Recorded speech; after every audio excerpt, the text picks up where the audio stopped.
Продовжуємо інформаційний ранок на телеканалі АТR. Це програма «Сабай». Мене звати Єлизавета Цереградська. Повертаємося, будемо говорити про цікаве. І в нас у студії вже є гість. Це співзасновник Центру вивчення повстанських рухів Артем Конопкін. Доброго ранку, пане Артеме.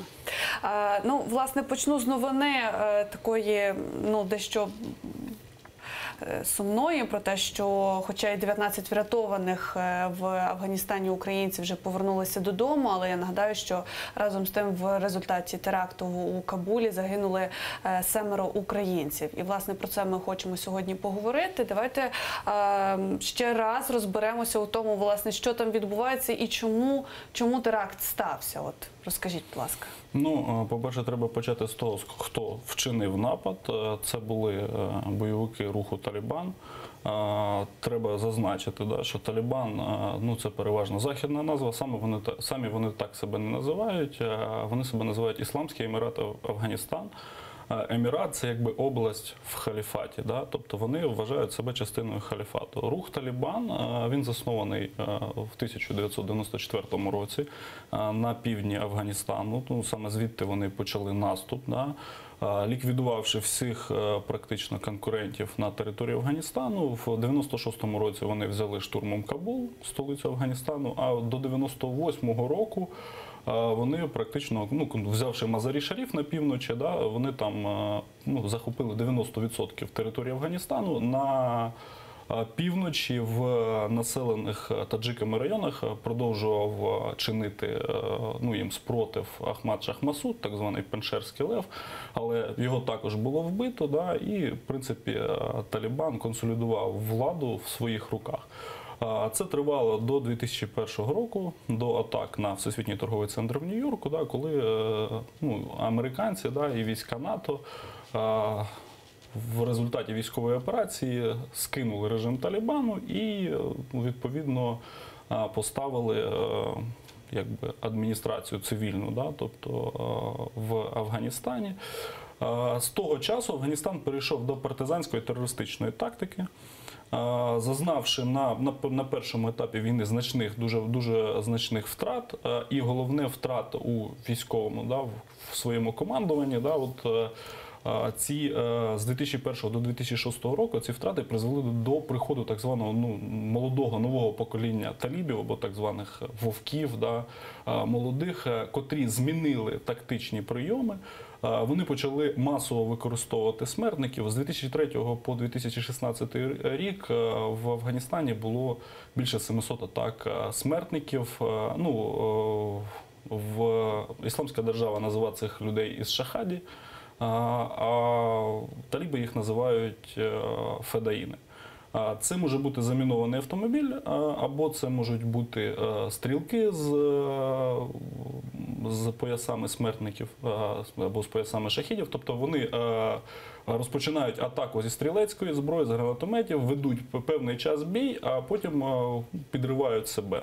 Тобто, інколи це комбіновані атаки, тобто смертник на замінованій машині заїжджає, наприклад, підриває КПП, далі йдуть федаїни, тобто це можуть бути різні комбінації.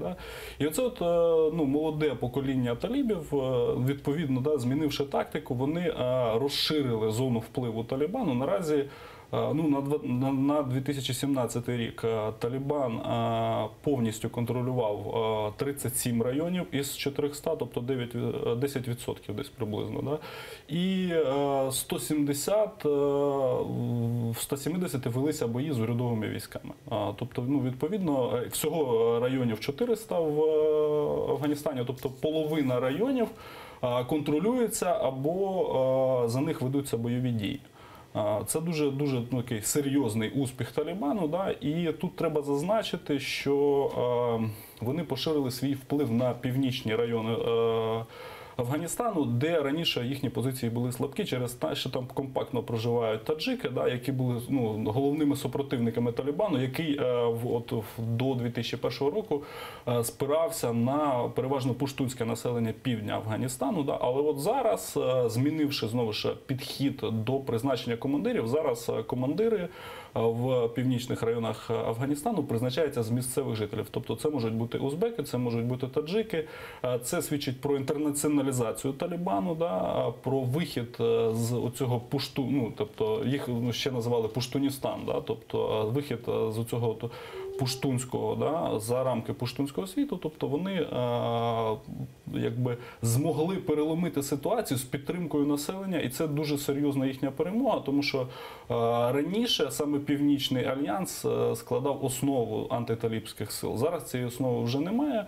Вони дуже сильно посилилися на півночі. Про це свідчать атаки. Наприклад, в Мазарі-Шаріфі в минулому році відбулася атака, в якій за один раз загинуло там 265 солдатів афганської армії. Федеїни атакували базу 209-го армійського корпусу, ну і відповідно самі таліби заявили більше 500 вбитих, але от офіційні дані – це більше 250 вбитих афганських солдатів в результаті одного нападу. Тому от ця ситуація з атакою на готель Інтерконтиненталь, вона в принципі видається логічною. По-перше, тут треба зробити декілька ремарок. Да? Талібан в 2017 році скоїв 17,5 тисяч атак. 50 або 48 атак смертників.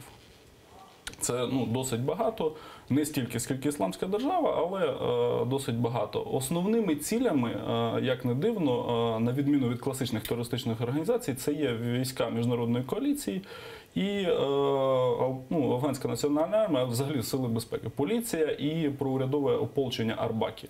От вони зазнають найбільших втрат, Афганська національна армія і Арбакі. Да? За офіційними даними, в 2016 році вони втратили близько 8 тисяч вбитими тільки своїх членів. Тобто це от силовий блок загалом Афганістану. Це дуже значні цифри. По талібам цієї інформації немає.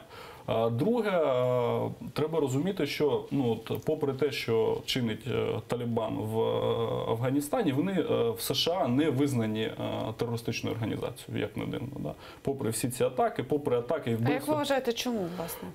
По-перше, тому що з ними ведуть переговори. Да? Тому що їх намагаються імплементувати в політичне життя країни. Тому що перемогти, всі розуміють, що перемогти Талібан ніхто не зможе. Якщо це не вдалося з 2001 до 2017 року, і враховуючи те, що зараз таліби контролюють практично півкраїни, да, так чи інакше, і заходять в нові райони, то зараз тобто не простежуються тенденції до їх там знищення. Відповідно, треба перевести їх в якусь легальну форму, тому от зараз ідуть розмови про якийсь формат домовленості. Да? І а вести, як ви знаєте, переговори з терористами не можна. Да? І тому, відповідно, і потім потрібно буде пояснювати, чому ці люди були терористами, да? От через рік вони засідають в парламенті, якщо вдасться домовитись. Тому вони не визнані терористами, вони визнані терористами там в інших країнах, в Росії, наприклад, але от США їх не визнають терористами. І третє, що треба зазначити, там є українські військові. Офіційно в місії НАТО є українські військові. 10 українських військових, ця інформація є на сайті Міноборони нашої. І тому військові і громадяни України з точки зору талібів є легітимною ціллю. Я не думаю, що вони ставили там якесь завдання вбити саме українців, але от, вони постійно атакують установи, наприклад, західних країн. Там США, здається, в минулому році це було посольство Німеччини, посольство Сполучених Штатів. Тобто, і от, бачачи кількість атак і об'єкти атак, да, то ми можемо розуміти, що в принципі вони можуть атакувати будь-що на території Афганістану, і не тільки на території Афганістану. Да.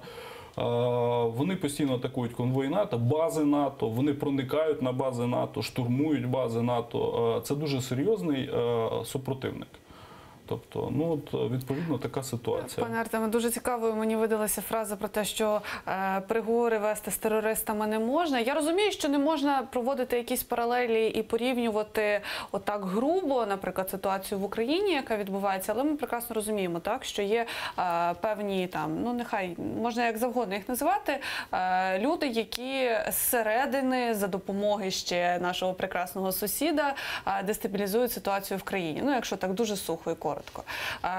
От останній закон, власне, не визнає ДНР і ЛНР терористами. На вашу думку, ну, оскільки ви вивчаєте цю тему, ви орієнтуєтеся, у випадку, якби це були визнаними вони терористичними організаціями, це якось би вплинуло от на сам процес боротьби з ними? Можливо, це дало би якісь, не знаю, козирі або переваги в боротьбі? Ну, я вам скажу, що наша прокуратура класифікує їхні дії як тероризм. Да? І, в принципі, можна визнати, але це більше, мені здається, пропагандистська і медійна складова повинна бути, тобто потрібно казати, да, що ці люди там терористи, або там, я не знаю, найманці, або там окупанти, для того, щоб пояснювати населенню, що за що ми боремось, да, навіщо ми з ними воюємо. А так чи інакше, з ними будуть вести переговори. Я вам скажу, під час переговорів між британським урядом і ІРА, Ірландською республіканською армією, ІРА постійно завдавала ударів, підвищуючи ставки. Тобто от саме в ті дні, коли велися переговори, в Лондоні лунали вибухи. Тобто це якби норма для терористичних організацій. І знову ж, да, з усіма, навіть з Ісламською державою ведуться переговори, так чи інакше. Тому що світ не чорно-білий. Да? І там, от, коли з Раки вийшов конвой, да, тобто випустили сирійські демократичні сили, випустили конвой бойовиків Ісламської держави з їхніми там сім'ями, з органами влади, да, тобто, там почали говорити, як це так. Тобто, але оточивши їх там, да, от, всі ці джихадисти, да, вони б'ються до останнього. Тобто, блокувавши в центрі міста кілька тисяч джихадистів, там, штурмуючи його, ти втратиш кілька тисяч своїх солдатів. Тобто, і треба розуміти, нам це потрібно чи не потрібно. Да? Якщо потрібно, то можна, в принципі, їх знищити, але ми втратимо багато людей. Да? І в будь-якому разі переговори так чи інакше проходять. Вони можуть проходити не по офіційним каналам, да? Як це відбувається у нас, тому що, наскільки я розумію, ці мінські домовленості, да? Це мінська група, вона не є якось юридично оформленою. Да? Там люди, які підписували ці договори, не є чиновниками, да, українського уряду, вони, це просто якісь там люди, які представляють, да, нашу точку зору, або навіть не нашу, незрозуміло. Тому що я, наприклад, не бачив повного, да, цього документу. Про що там домовилися і, відповідно. Також ще хотіла з вас запитати, тому мене, якщо чесно, вразили насправді цифри, які ви озвучили стосовно Афганістану, того кількості терактів, які там відбулися. Це не теракти, це атаки. Так. Але знову ж таки, пригадуючи всі події там у світі, зокрема в Америці, останнім часом дуже поширена тактика оцих вовків-одиночок, так, які працюють і таких дуже так локально завдають ударів. І ми бачимо, що вони все частіше і частіше відбуваються. На вашу думку, оця тенденція взагалі, не знаю, такого тероризму скрізь, вона поширюється, і як з нею боротися, на вашу думку? Дивіться, це такий феномен лоу-кост терору, да? Це пов'язано з кількома факторами. По-перше, Талібан, я зазначу, він не використовує вовків-одиночок, переважно це люди, які присягнули Ісламській державі, або взагалі люди, які ніяк не демонстрували якихось там своєї причасності до якихось організацій, просто влаштували теракт. Це пов'язано з медійністю, да? Тобто з доступом до інформації.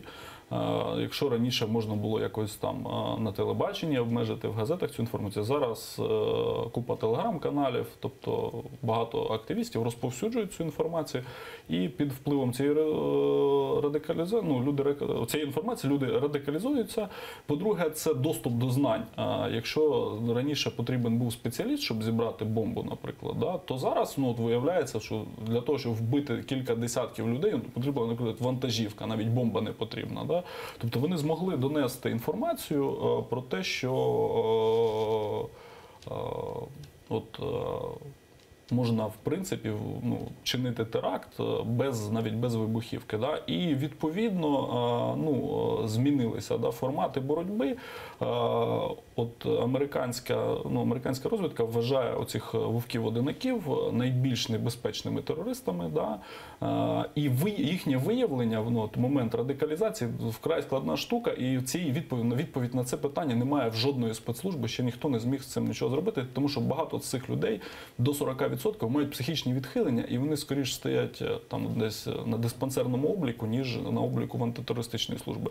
Але от ті люди, які вчинили теракти, наприклад, у Великобританії, вони стояли на обліку в спецслужб, але все одно теракт прогавили, тому що, ну, не зрозуміло, да, як от відповідати, коли оцей момент радикалізації дуже важко виявити, да, коли людина вчинить теракт. Тобто, якщо вона не порушує закон, її ні за що притягнути, тобто вона має всі там громадянські права, да, але от в якийсь певний момент вона вирішила вчинити теракт там з ножем або там зі зброєю, або на вантажівці, там не знаю, баштовий кран, це може бути будь-що, да.